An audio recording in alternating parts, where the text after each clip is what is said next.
Good morning बच्चों, कैसे हैं आप। आज हम लोग आ गए हैं फिर से ब्रिलियंट कोचिंग और क्लास 9 to 12 और आज हम लोग स्टार्ट करेंगे जीके का एक नया टॉपिक जिसमें GK IIT NEET foundation series में हम लोग देख रहे थे और आज का हम लोग का होने जाएगा जीके का एक नया टॉपिक और ये हम लोग के ब्रिलियंट कोचिंग का रिजल्ट और ये आज हम लोगों का जीके का होगा topic number 41। GK topic number हम लोग आज देख लेंगे 41। तो जीके में बहुत सारे चीजों को हम लोग पढ़ते हैं और बहुत नए नए क्वेश्चंस को देखते हैं, नए चीजों को जानते हैं और कमेंट बॉक्स के थ्रू बहुत नई चीजों को सीखते भी हैं। तो आज हम लोग का GK general knowledge IIT NEET foundation junior foundation topic number 41 start होने जा रहा है और टॉपिक नंबर 40 तक में अपलोड कर दिए गए थे वीडियोज और बहुत सारे बच्चों ने बहुत सारे भर भर कर कमेंट बॉक्स में आंसर दिए हैं। उसके लिए सभी बच्चों का थैंक्स। समर वैकेशन आज बड़े बच्चों का भी स्टार्ट हो गया और अब जो है वीडियोज अपलोड होंगे और रेगुलर वे में अपलोड होते जाएंगे। समर वैकेशन का पूरा यूज किया जाएगा। तो चलिए स्टार्ट करते हैं GK general knowledge topic number 41 और चलते चलते पहले एक आज हम लोग मैथ्स का ट्रिक समझ लेते हैं कि यदि 65 का मल्टीप्लाई करना है तो आपको पता है ये ट्रिक। जो बच्चे हम लोग के पुराने सब्सक्राइबर्स हैं उनको ये ट्रिक पता है। तो क्या करेंगे, 5 5 जा 25 और 6 को बना देंगे 7 7 6 जा 42। इसी तरह से आप यदि 75 का मल्टीप्लाई करोगे तो क्या होगा, 5 5 जा 25, ये 7 को बना देंगे 8 और 8 7 जा 56। तो कमेंट बॉक्स में सभी बच्चे हमको ये बताएंगे कि 95 का मल्टीप्लाई करेंगे तो क्या होगा। इसका आंसर आप कमेंट बॉक्स में बताओ। और जीके 41 नंबर का टॉपिक हम लोग आज स्टार्ट करते हैं। चलिए स्टार्ट करते हैं और फर्स्ट क्वेश्चन आ जाता है। तो फर्स्ट क्वेश्चन क्या आया, जीके टॉपिक नंबर कौन सा है, जीके टॉपिक नंबर 41 स्टार्ट करते हुए। और who is the brand ambassador of the incredible India. Incredible India का ब्रांड एम्बेसडर कौन है, तो मिस्टर नरेंद्र मोदी। हम लोगों के इंडिया के prime minister, Indian prime minister, India का जो प्राइम मिनिस्टर हैं वही है, क्या है, वही है brand ambassador of incredible India. ठीक है, मिस्टर ये क्या हो गया भाई, ये थोड़ा सा सेटिंग में चेंज करना होगा। हाँ, एमडी लिखा गया है, इसके लिए सॉरी। ये है mister Narendra Modi, Indian prime minister. ठीक है, तो चलिए इसमें कमेंट बॉक्स में आप क्वेश्चन हमको ये बताओ कि who was the first chairman of ISRO के फर्स्ट चेयरमैन कौन थे। इसरो के फर्स्ट चेयरमैन कौन थे, इसका कमेंट बॉक्स में आपको आंसर बताना है। और ये हो गया हम लोग का question number 1 GK topic number 41 का। चलिए सेकंड क्वेश्चन आ गया, who was the first Indian born to receive the Nobel prize for peace. मतलब ऐसा इंडिया का कौन इंडिया में बॉर्न हुए हैं। ठीक है, इंडिया में बॉर्न मतलब जन्म लिए थे इंडिया में, फिर रहते थे दूसरे देश में। तो Indian born to receive the Nobel prize, India में जन्मे हुए और इंडिया में रहने वाले सबसे पहला नोबेल प्राइज रविंद्रनाथ टैगोर को मिला था। और इस क्वेश्चन का मतलब है कि जन्मे थे इंडिया में लेकिन रहते थे वो अब्रॉड विदेश में। ऐसे कौन से इंडियन बॉर्न थे जिनको सबसे पहला नोबेल प्राइज मिला, तो इसका आंसर है कैलाश सत्यार्थी। क्या है, Kailash Satyarthi. Kailash Satyarthi was the first Indian born to receive the Nobel prize. इसको आपको कमेंट बॉक्स में ये बताना है कि in which field did he got the Nobel prize. इनको नोबेल प्राइज जो है वो किस फील्ड में मिला था ये आपको बताना है कमेंट बॉक्स में। तो नोट करिए और कमेंट बॉक्स के भी आंसर को जल्दी से कमेंट में आंसर दीजिए और जल्दी से नोट करिए।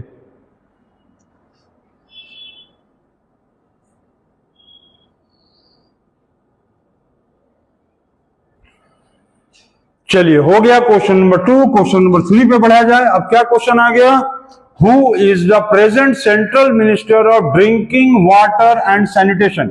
ड्रिंकिंग वाटर सैनिटेशन के सेंट्रल मिनिस्टर कौन है, तो इसका आंसर है श्री गजेंद्र सिंह शेखावत। कौन है, श्री गजेंद्र सिंह शेखावत, शेखावत SEKH, ठीक है, SEKHA शेखावत। तो कौन है? Shri Gajendra Singh Shekhawat is the present central minister of drinking water and sanitation. चलिए कमेंट बॉक्स में आप सभी बताइए आप हमको कि नेम द, मतलब what is the first composite number. चलो बोलो, व्हाट इज द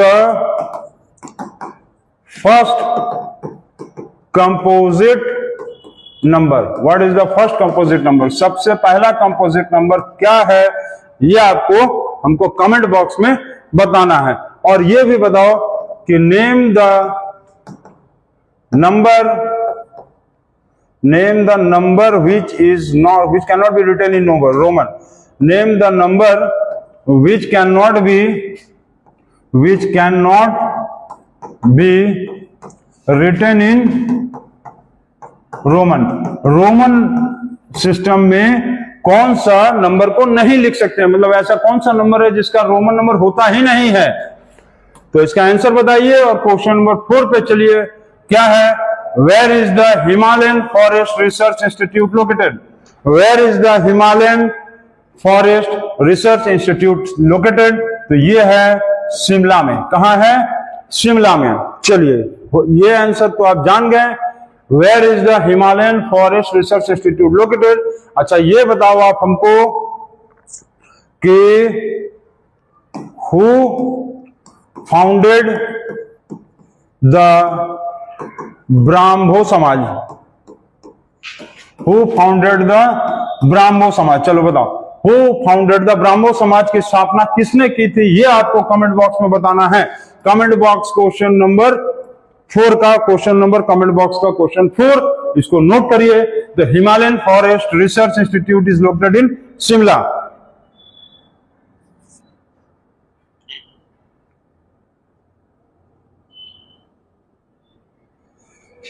चलिए हो गया। नेक्स्ट क्वेश्चन देखा जाए तो नेक्स्ट क्वेश्चन चलिए पढ़ते हैं। नेक्स्ट क्वेश्चन नहीं, ये question number 5, what is entomology. Entomology का मतलब क्या होता है, तो इसका आंसर क्या होगा? एंटोमोलॉजी का मतलब होता है study of insects, study of insects, study of insects is called as entomology. ठीक है, study of insects is called as entomology. आप हमको कमेंट बॉक्स में ये बताओ कि what is the study of anthropology. Anthropology जो है वो किस चीज का स्टडी को कहा जाता है, तो what is the study of anthropology. Anthropology जो है वो क्या चीज का स्टडी है, और एंटोमोलॉजी किसका स्टडी है? इंसेक्ट्स का स्टडी है। और ये बहुत इंपॉर्टेंट क्वेश्चन है, चलिए नोट करिए। अच्छा आप हमको एक चीज ये बता सकते हो कमेंट में, चलो एक चीज आपको हम सिखाते हैं आज एक्स्ट्रा क्वेश्चन में, एक्स्ट्रा ज्ञान में आपको हम सिखाते हैं एक्स्ट्रा ज्ञान। एक्स्ट्रा ज्ञान में देखो ये चीज है कि कोई भी इंसान अपने आप में यदि बहुत ज्यादा बदलाव लाने की कोशिश करेगा, कोई भी इंसान अपने आप में बहुत ज्यादा बदलाव लाने की कोशिश करेगा तो वो एक दिन खुद बदल जाएगा। और बहुत ज्यादा बदलने का काम गिरगिट का होता है, क्योंकि वो अपना हमेशा जो है मौका देखकर रंग बदल लेता है। तो आप अपने आप को गिरगिट की तरह मत बनाओ कि मौका देख के आप अपने आप को बदल लिए। आप अपने अंदर ज्ञान को बटोरो, और ज्ञान को इतना हद तक बटोरो कि वो ज्ञान एक समय के बाद दूसरों को देने के काम में आए, क्योंकि ज्ञान बांटने से बढ़ता है। ठीक है, तो ये चीज को आप नोट करो और समझ दिमाग में अपने बैठा लो। चलो एक चीज आज आप हमको बताओ कि ये फॉर्मूला आप पढ़े होंगे, a² - b² = a + b और a - b। ठीक है, तो ये बताओ कि 62 × 62 माइनस यदि 38 × 38 और डिवाइडेड बाय 62 - 38 करेंगे तो क्या आएगा? तो क्या आएगा, इसको ऐसे लिख सकते हैं 62 - 38, बिल्कुल लिख सकते हैं सर, लिख सकते हो, सभी बच्चे लिख सकते हैं। ठीक है, लिख लिए। अब क्या करेंगे 62 - 38, अब फॉर्मूला लगाएंगे a² - b² का a + b और a - b, मतलब 62 + 38 और ये हो गया 62 - 38 और डिवाइडेड बाय 62 - 38, तो ये हो गया खत्म। अब दोनों को ऐड कर देंगे तो ये हो गया 100 आ गया आंसर। तो इसी तरह से आप हमको इसका आंसर बताओ तो 200 मान लो दे दिया है आपको 252 इंटू 252 माइनस आपको दे दिया है 48 इंटू 48 और डिवाइडेड बाय 252 माइनस 48। इसका आंसर आप हमको कमेंट बॉक्स में सभी बच्चे बताएंगे कि क्या आंसर होगा। और ये फॉर्मूला को आप इंपॉर्टेंट है याद रखना, और जो एक्स्ट्रा ज्ञान बताए हैं एकदम याद रखें कि आप गिरगिट की तरह मत बदलो, अपने अंदर ज्ञान को बटोरो। चलिए अब आ गए हम लोग ज्ञान के बाद से वापस आ जाते हैं और जीके के फैक्ट्स को जानते हैं। तो who wrote the book as you like it, ये किताब बहुत नामी किताब है। इस किताब को हम लोगों ने हाई स्कूल में पढ़ा भी है। तो as you like it is a book written by William Shakespeare. William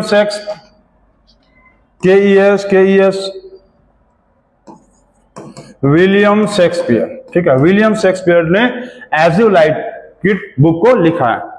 चलो कमेंट बॉक्स में आप हमको ये बताओ कि नेम आप हमको बताओ, name 3 books written by William Shakespeare. William Shakespeare के द्वारा लिखा हुआ आप हमको 3 बुक का नाम बताओ। एक तो William as you like it हम बता ही दिए, और बाकी 3 बुक का आप नाम बताओ। विलियम शेक्सपियर जो है वो वर्ल्ड फेमस ड्रामेटिस्ट और बुक राइटर थे, ठीक है। चलिए हो गया क्वेश्चन नंबर, आगे देखा जाए। चलिए नेक्स्ट नंबर क्वेश्चन देखा जाए। Question number 7, who wrote the book gathering storm. Gathering storm जो है बुक, उसको किसने लिखा था? विंस्टन चर्चिल ने।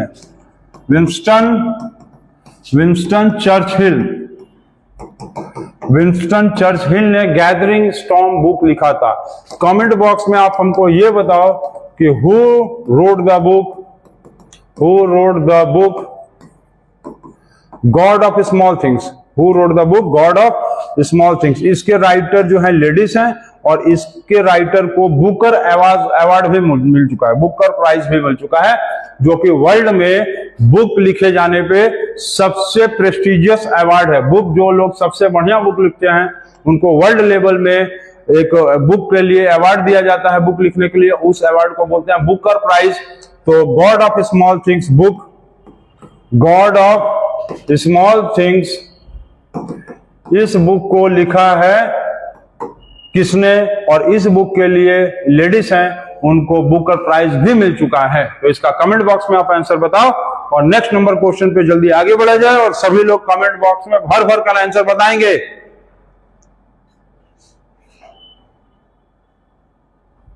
चलिए हो गया 7 नंबर। क्वेश्चन नंबर 8 देखें। Question number 8, which is the longest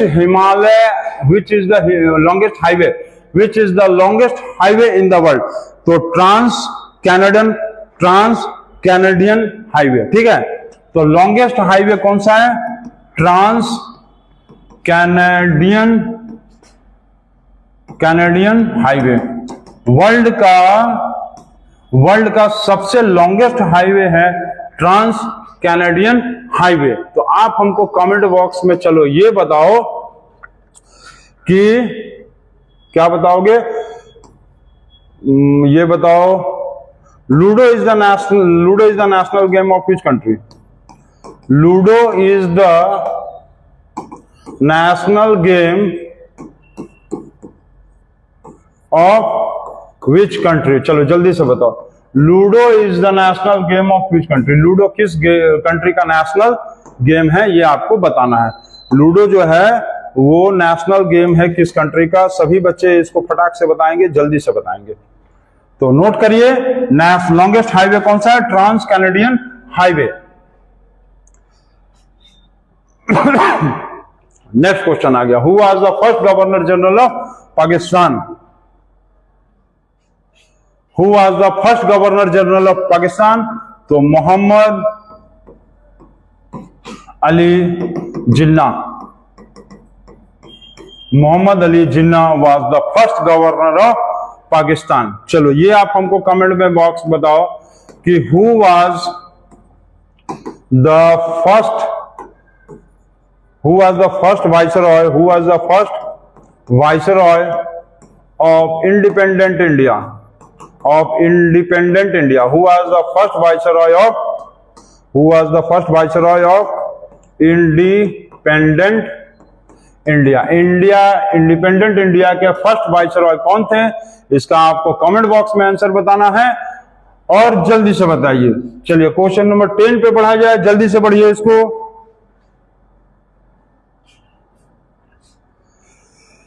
क्या है? चलिए क्वेश्चन नंबर जल्दी से, आप 10 नंबर क्वेश्चन को पढ़ेंगे, जल्दी से पढ़ेंगे, जल्दी से। अच्छा, एक चीज आज आप लोग को देखो हम बताना चाहते हैं कि स्टूडेंट्स का एक बहुत बड़ा प्रॉब्लम क्या हो रहा है। स्टूडेंट्स का एक बहुत बड़ा प्रॉब्लम हो रहा है कि बच्चे क्या है 10 का एग्जाम पास कर ले रहे हैं, 70, 80, 90% नंबर भी चला जा रहे हैं, 12 भी पास करके 70, 90% तक नंबर ला दे रहे हैं, 95% भी ला दे रहे हैं, उसके बाद भी लाइफ में सक्सेस नहीं करते हैं। उसका सबसे बड़ा कारण क्या है? देखो, आपके लाइफ में जरूर कोई ना कोई एक टीचर होगा, एक गुरु होगा जिसके ऊपर आप ट्रस्ट करते होंगे, लेकिन यही तो प्रॉब्लम है कि आजकल के बच्चे जो है गुरु और टीचर पर फर्क नहीं समझते हैं। टीचर और गुरु को एक समझ लेते हैं। जो उनको पैसा लेकर पढ़ा दे रहा है वो टीचर है, और गुरु जो उनको मोटिवेट करता है, जो उनके लाइफ के प्रॉब्लम्स को सॉल्व करता है, और जो हमेशा उनको ये दिखाने की कोशिश करता है कि आप लाइफ में आगे बढ़ो, और लाइफ में अपने हर एक मुसीबत से उसको बचाता है, समझाता है कि देखो लाइफ जब आप आगे बढ़ोगे, जब आपकी पढ़ाई खत्म होगी और रियल लाइफ में आप उतरोगे तो बहुत सारे परेशानियां आपको झेलने पड़ेंगे। तो बच्चे वो सारी चीजों को समझते नहीं और टीचर और गुरु को एक समझने लगते हैं। टीचर आपको पैसे लेके सिर्फ प्रोफेशनली तौर पे पढ़ा दिया, वो आपको सिर्फ एक बुक का ज्ञान दिया है, बुक का नॉलेज दिया है, जो कि आने वाले रियल लाइफ में आपके लिए यूजलेस है। और गुरु वो होता है कि जो आपके रियल लाइफ के समस्याओं को आपको अवगत कराए, आपको दिखाए, आपको फील कराए कि आपका फ्यूचर कहां जा रहा है। तो आप यदि अपने लाइफ में किसी को भी गुरु समझते हैं तो उसके ऊपर ट्रस्ट करिए, तभी आप कहने का मतलब है कि लाइफ में आगे बढ़ सकते हो। और लाइफ में यदि आगे नहीं बढ़ना है तो आप जैसे आपका जिंदगी चल रहा है, टीचर के पास जाइए, पढ़िए, पैसे दीजिए और 90% नंबर ले आइए, और रियल लाइफ में आप फेलुअर बनकर लाइफ से जूझिए। तो आपको समझना है कि आपको टीचर पे ट्रस्ट करना है कि आपको गुरु पे ट्रस्ट करना है, और गुरु कैसा होना चाहिए ये आपका दिल और दिमाग खुद कहेगा कि आप अपने लाइफ में गुरु किसको बनाना चाहते हैं और कौन आपके लाइफ का गुरु है। इस बात पे ध्यान दीजिएगा और सोचिएगा जरूर कि हम जो कहें आपको। चलिए ठीक है, उसको आप सोचिए और इसको भी देखते जाइए। तो where is the centre for the liquid crystal research located? Centre for the liquid crystal research located in Bangalore. Bangalore में लोकेटेड है, ठीक है, बेंगलोर। तो आप ये बताओ हमको कमेंट बॉक्स में कि name the sultan whose fort is situated in Mysore. Mysore में किस राजा का, किस सुल्तान का महल है, किस सुल्तान का महल है, उसको क्या कहा जाता है, उस सुल्तान का क्या नाम है? बहुत नामी सुल्तान है और हिस्ट्री में उनका नाम बहुत अदब और इज्जत से लिया जाता है, जो कि अंग्रेजों के खिलाफ बहुत अच्छे से लड़ाई किए थे। तो और इसका आंसर है centre for the liquid crystal research located in Bangalore. तो इसको नोट करिए। और मैथ से एक चलते चलते हम कमेंट वाला क्वेश्चन पूछ लेते हैं। बहुत सारे ट्रिक्स, ये सारे ट्रिक्स आपको हम बताए भी दें कि 1 + 2 + 3 + 4 + डैश + 1000 को जोड़ेंगे तो कितना आएगा, और इसका आंसर आपको बताना है 2 सेकंड में बताना है। 2 सेकंड में आपको आंसर बताना है कमेंट बॉक्स में। तो सभी बच्चे जो है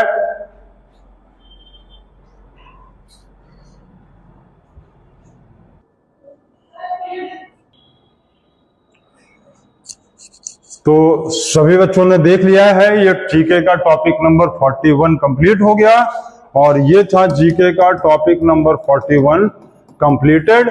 और सभी बच्चों ने भर के कमेंट बॉक्स में आंसर देने के लिए कहा, तो आप लोग कमेंट बॉक्स में भर भर कर आंसर देंगे और सभी चीजों को कॉपी पे नोट करेंगे। कमेंट बॉक्स के आंसर को भी जरूर से आप कमेंट बॉक्स में आंसर बताएंगे, ठीक है। तो थैंक यू। और अगला वीडियो आप लोगों का होने जाएगा जीके का टॉपिक नंबर 42।